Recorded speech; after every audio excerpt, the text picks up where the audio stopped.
శ్రీరామనవమి నాడు ఆ భద్రాచలం సీతారాముల కళ్యాణం చూసినాం.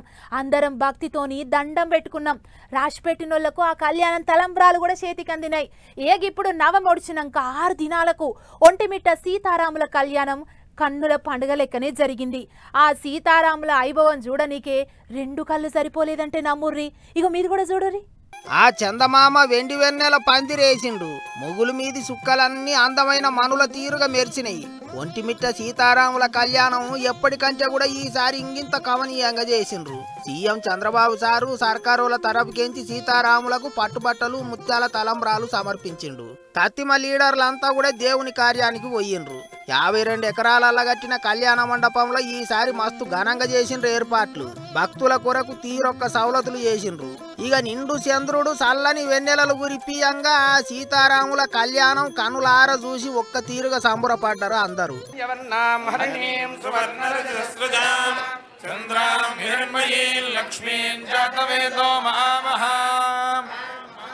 జాతవేదో లక్ష్మీమనపగామినీ యస్యాం హిరణ్యం విల్దేయంగామశ్వం పురుషానహం అశ్వపూర్వాం రథమధ్యాం హస్తినాద ప్రబోధినీం శ్రీగల్ దేవీముపహ్వగే శ్రీర్మా దేవీర్జుషతా.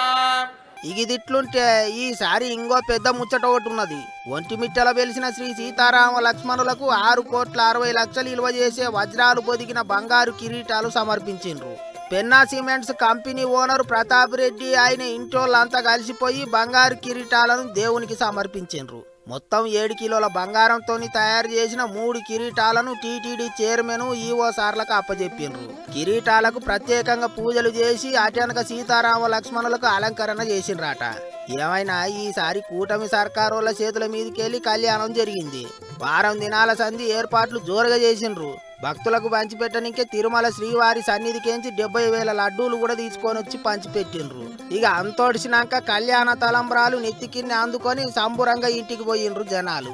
గిట్ల ఒంటిమిట్ట సీతారాముల కళ్యాణం మస్తు వైభవంగా సాగింది ఈసారి.